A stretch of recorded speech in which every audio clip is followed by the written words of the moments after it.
प्राची अपने कमरे में बैठी मैथ्यू आर्नल्ड की कविता फोरसेकन मरमैन पढ़ रही थी। कविता को पढ़कर प्राची का मन बच्चों के प्रति घोर अशांति से भर उठा। उसके मन में सवाल उठा कि क्या कोई माँ इतनी पत्थर दिल भी हो सकती है। वह सोचने लगी कि यदि धर्म का नशा वास्तव में इतना शक्तिशाली है तो उसका तो हंसता खेलता परिवार ही उजड़ जाएगा।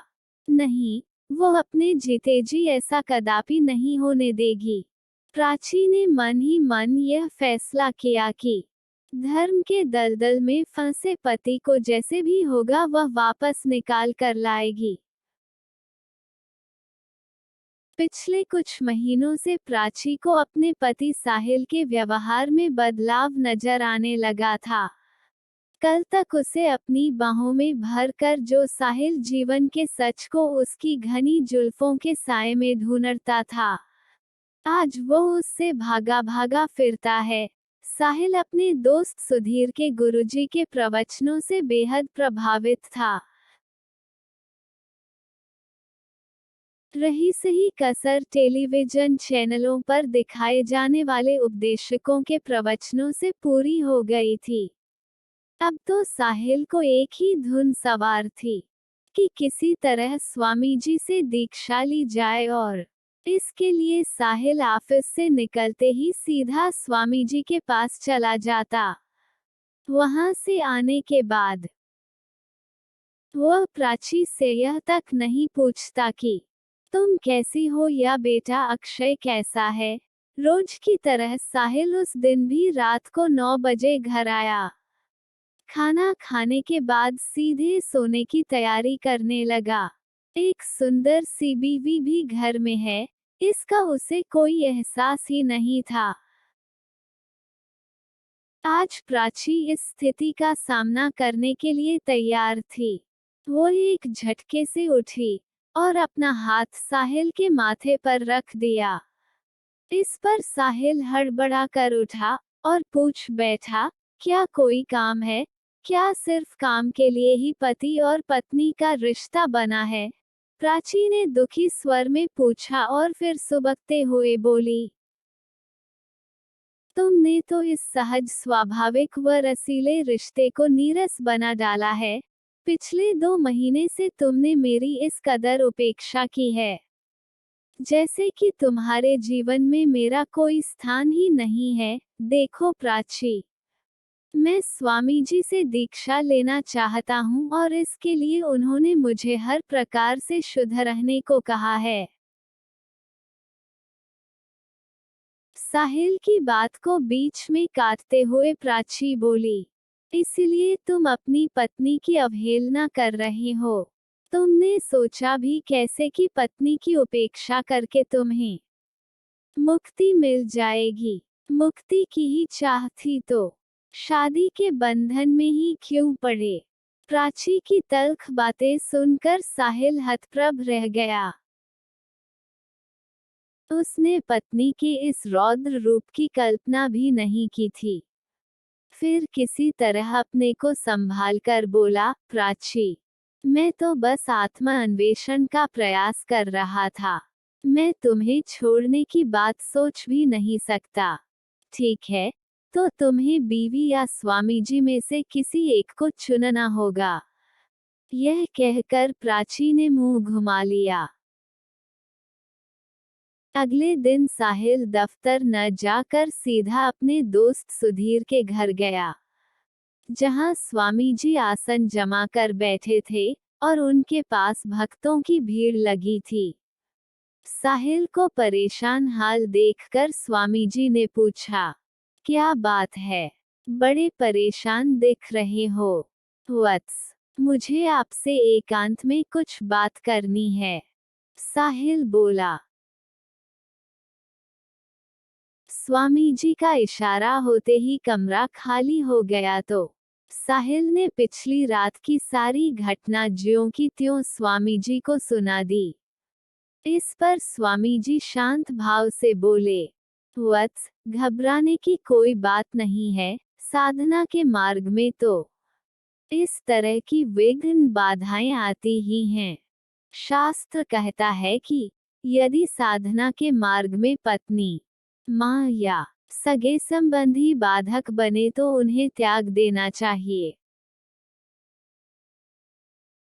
स्वामी जी की यह बात सुनकर साहिल सोच में पड़ गया कि बिना किसी कसूर के अपनी पत्नी और बच्चे को छोड़ देना क्या उचित होगा। साहिल को देखकर स्वामी जी बोले, वत्स, एक उपाय है, अपनी पत्नी को भी यहाँ ले आओ। यहाँ आकर उसका हृदय परिवर्तन भी हो सकता है और तब वो तुम्हें दीक्षा लेने से नहीं रोक सकती। यह उपाय कारगर हो सकता है। ऐसा सोचकर साहिल स्वामी जी के चरणों में 501 रुपए रख कर चला गया।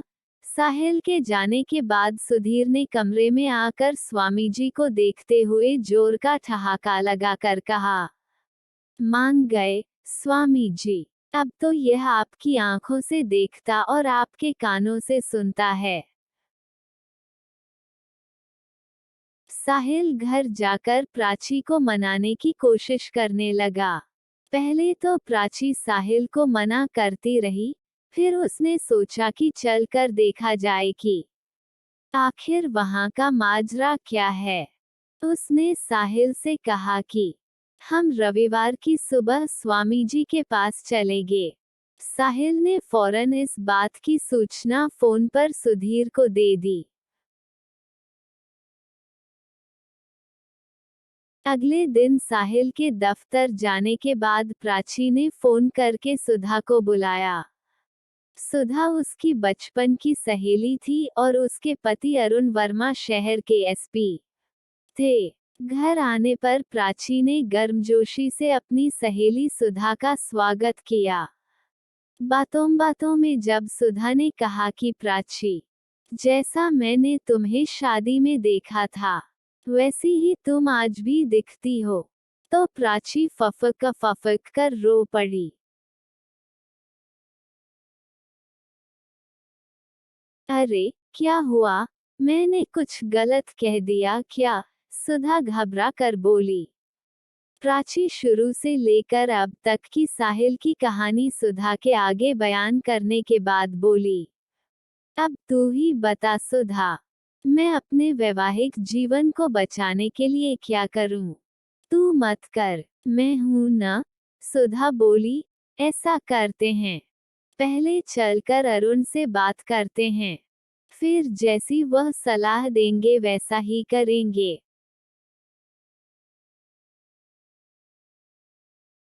इसके बाद सुधा प्राची को लेकर अपने घर गई और फोन कर अरुण को भी बुला लिया। प्राची की सारी बात सुनकर अरुण बोले, आप न करें, मैं अब उस स्वामी का खेल ज्यादा दिनों तक नहीं चलने दूंगा। इसके बारे में अभी तक जितनी जानकारी मेरे हाथ लगी है, उससे यही लगता है कि ऐसा कोई अपराध नहीं जो उसने न किया या करवाया हो। पहले वह तुम्हारे पति जैसे अंधविश्वासी लोगों को हाथ की सफाई से दो चार चमत्कार दिखाकर प्रभावित करता है, इसके बाद दान के नाम पर पैसे ऐंठता है, फिर युवा महिलाओं को दीक्षित करने के बहाने उनकी इज्जत लूटता है। अभी कुछ दिन पहले इसी स्वामी की काली करतूतों के बारे में एक गुमनाम पत्र मेरे पास भी आया था, जिसमें इज्जत लूटने के बाद ब्लैकमेल करने की बात लिखी गई थी। प्राची, अगर तुम मेरी मदद करो तो मैं एक बहुत बड़े ढोंगी का पर्दाफाश कर सकता हूँ। मैं इस अभियान में आपके साथ हूँ। बताइए, मुझे क्या करना होगा? प्राची आत्मविश्वास से बोली। अरुण ने प्राची को अपनी योजना बता दी और उसे होकर घर जाने के लिए कहा। शाम को साहिल ने प्राची को बताया कि स्वामी जी अपने आश्रम में चले गए हैं। अब उनके आश्रम में जाकर आशीर्वाद लेना होगा। रविवार को जाने से पहले प्राची ने अरुण को फोन किया और बेटे को पड़ोसन के पास छोड़कर वह पति के साथ आश्रम के लिए रवाना हो गई। ठीक 10 बजे दोनों आश्रम पहुंच गए। आश्रम बहुत भव्य था। अंदर जाते ही उन्हें सुधीर मिल गया। वो उन्हें एक वातानुकूलित कमरे में बैठाते हुए बोला, स्वामी जी ने कहा है कि 1 घंटे के बाद वह तुम लोगों से मिलेंगे।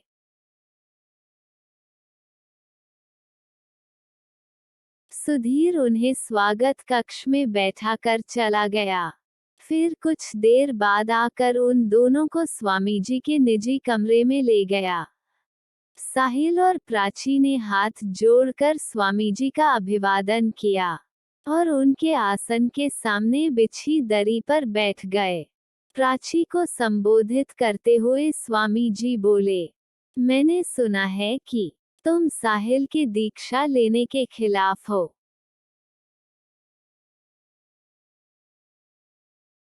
प्राची ने विनम्र स्वर में उत्तर दिया, महाराज, आजकल के माहौल को देखते हुए ही मैं साहिल की दीक्षा के खिलाफ थी, लेकिन यहाँ आकर मेरा हृदय परिवर्तन हो गया है। अब मेरे पति की दीक्षा में मेरी ओर से कोई बाधा नहीं होगी। क्यों नहीं तुम भी अपने पति के साथ दीक्षा ले लेती, स्वामी जी बोले। इससे तुम दोनों का जल्दी ही उद्धार होगा।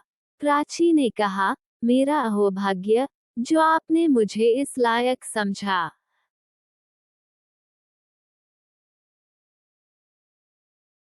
अगले रविवार को दीक्षा का दिन निर्धारित कर दिया गया। स्वामी जी ने सुधीर से कहा कि उन्हें ले जाकर दीक्षा की औपचारिकताओं के बारे में बता दो। प्राची को पता चला कि दीक्षा लेने से पहले भक्त को 10,000 रुपये जमा करवाने पड़ते हैं। प्राची ने घर आकर सुधा को फोन पर सारी बात बताई और फिर देखते ही देखते उनके दीक्षा लेने का दिन भी आ गया।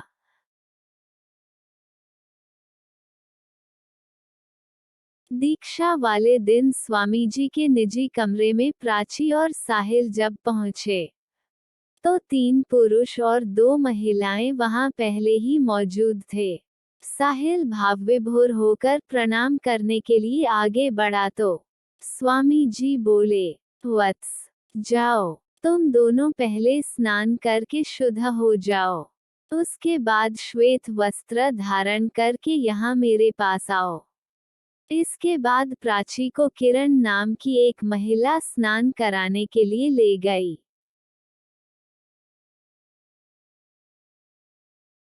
फिर हिम्मत से काम लेते हुए प्राची ने अपना दुपट्टा निकालकर कैमरे को ढक दिया और कमीज की जेब से मोबाइल निकालकर अरुण को फोन मिलाकर बोली, हेलो जीजाजी, यहाँ बहुत गड़बड़ लग रही है, आप फौरन आ जाए।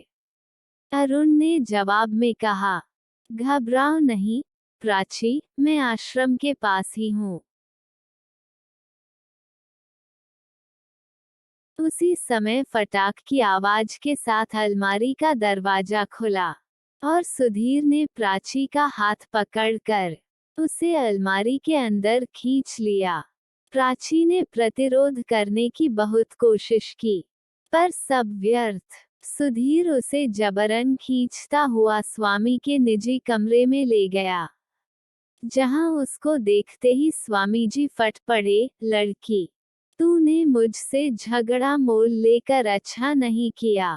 तेरी इज्जत की अभी मैं ये किए देता हूँ। बदमाश, धोखेबाज, तेरी इज्जत की धज्जियां तो अब।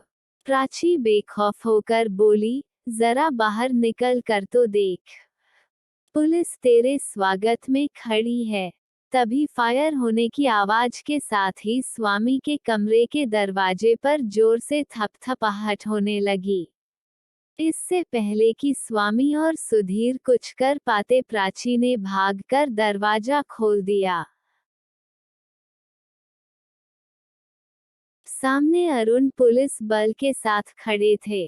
स्वामी जी लड़खड़ाते हुए बोले, अच्छा हुआ एसपी साहब आप यहाँ आ गए, अन्यथा यह उल्टा मुझे पथभ्रष्ट करने ही यहाँ आई थी। अरुण ने खींचकर एक तमाचा स्वामी के मुंह पर मारा और पुलिस वाले लहजे में गाली देते हुए बोला, तू क्या चीज है, मैं अच्छी तरह जानता हूँ। तेरे तमाम अपराधों की सूची मेरे पास है। बता, साहिल कहाँ है? स्वामी ने एक कमरे की ओर इशारा किया तो पुलिस वाले साहिल को ले आए। वह अर्धा बेहोशी की हालत में था। अरुण ने स्वामी और सुधीर को पुलिस स्टेशन भेजने के बाद साहिल को अस्पताल भिजवाने का इंतजाम किया। रात को अरुण प्राची और साहिल का हाल जानने आए तो साथ में सुधा भी थी। उनके जाने के बाद साहिल प्यार से प्राची की ओर देखकर बोला, तो दोस्तों, कैसी लगी आपको आज की ये कहानी? अगर पसंद आए तो हमें नीचे कमेंट बॉक्स में बताएं और वीडियो को लाइक करना ना भूलें। और ऐसी ही और कहानियाँ देखने के लिए हमारे YouTube चैनल हिंदी कहानियाँ को सब्सक्राइब करें। धन्यवाद दोस्तों।